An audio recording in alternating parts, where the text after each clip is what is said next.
most apologists have argued. And you can still bring this argument about. All right, starting now, I'm going to use the minimal facts argument, and I'm using only critically accepted material.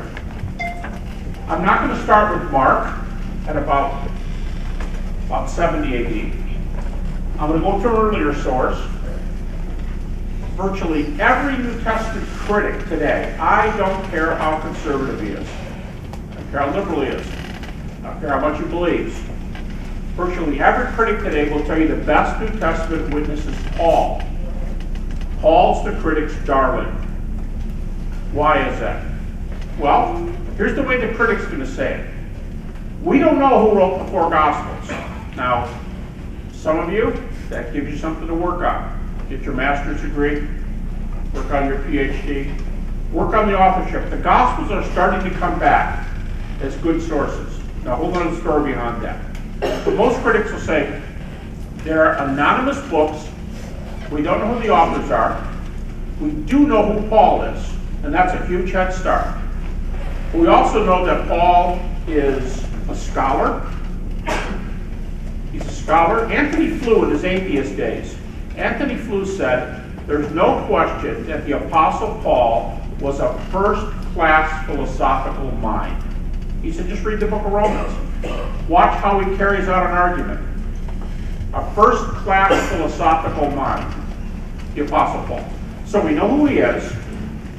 We know he's brilliant. Book of Acts says he studied under the main scholar at that time, Gamaliel. Some of them allow that, some of them aren't crazy about that. Depends on who the skeptic is. Paul's a scholar, just read his works. And there's 13 books that bear Paul's name in the New Testament. These guys will give you 7 or 8 of them. 7 or 8. They'll grant them. They will allow you to use those sources as authoritative. What's authoritative mean? Inspired? No. Everything he says is true? No.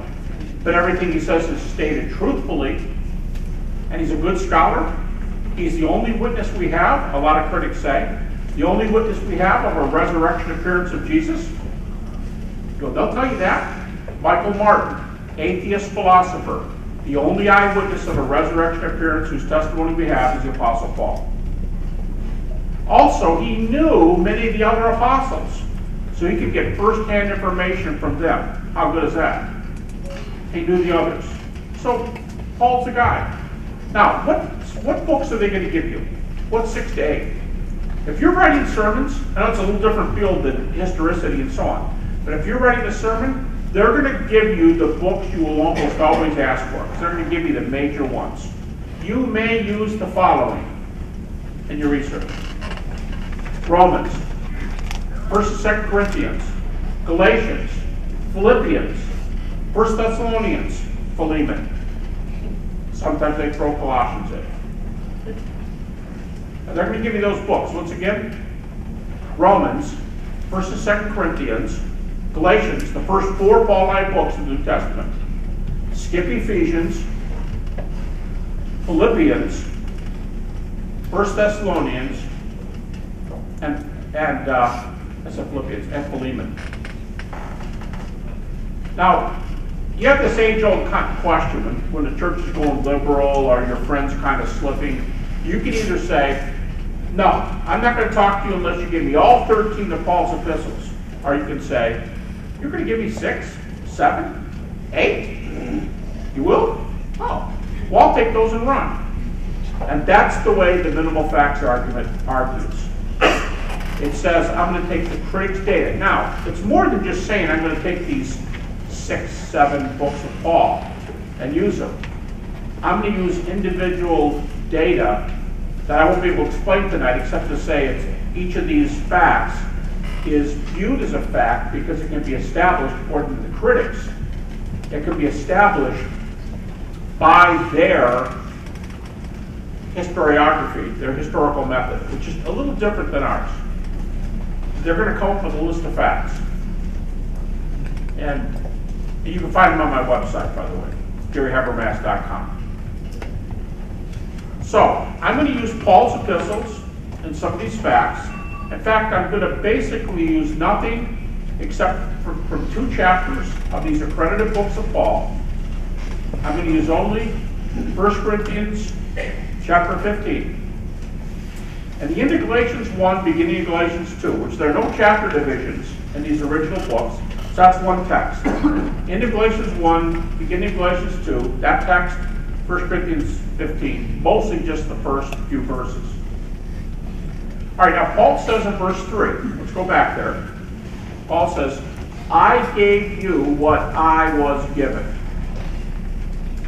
And many times I say, you folks, do you get how great this is? I gave you what I was given. And you might say, all right, our professors move a little more quickly than that. I think I can handle that. No, listen.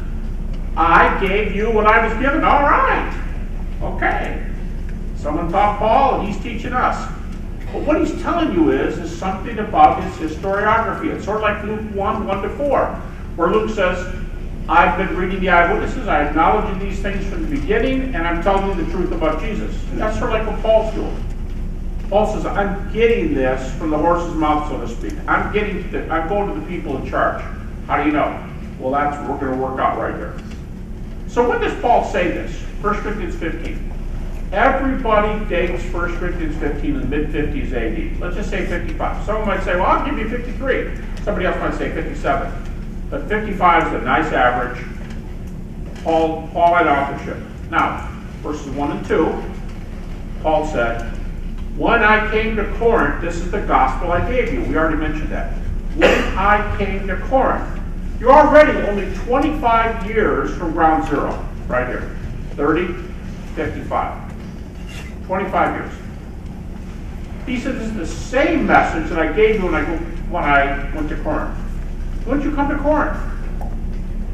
51 AD. In fact, some New Testament scholars say this is the most readily identifiable date in the New Testament. Because we have the name of the city official. We learn who he is when Paul comes to town. And a stone slab has been found with his name on it. And these officials were only in charge of things for 1 year at a time.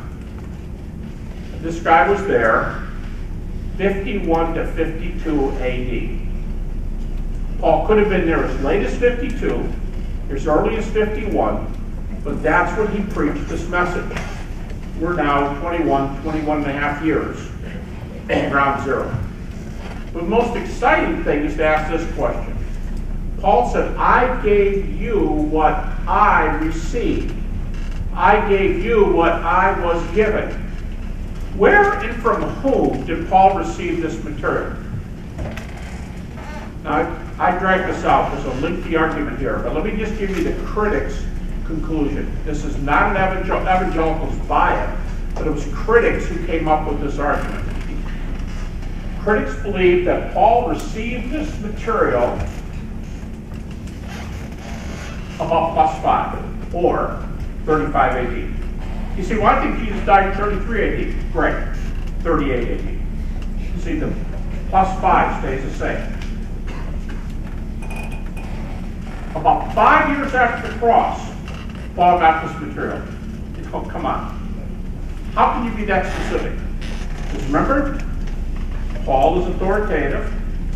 He's intelligent. He's well-trained. He knows languages.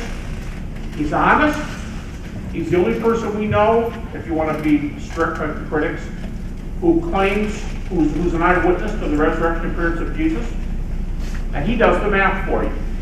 He's not going to lie to you. This is the critics thing. He's not going to lie.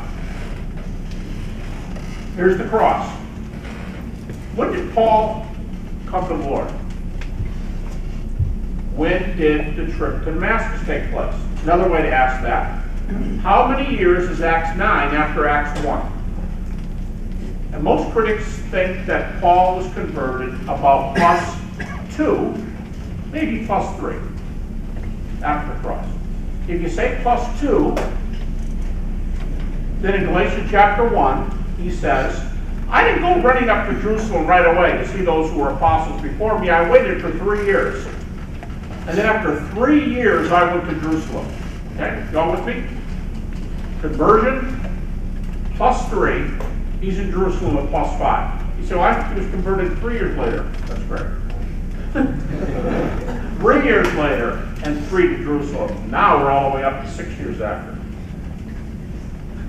So Paul's there, and in Galatians chapter 1, here's what we read.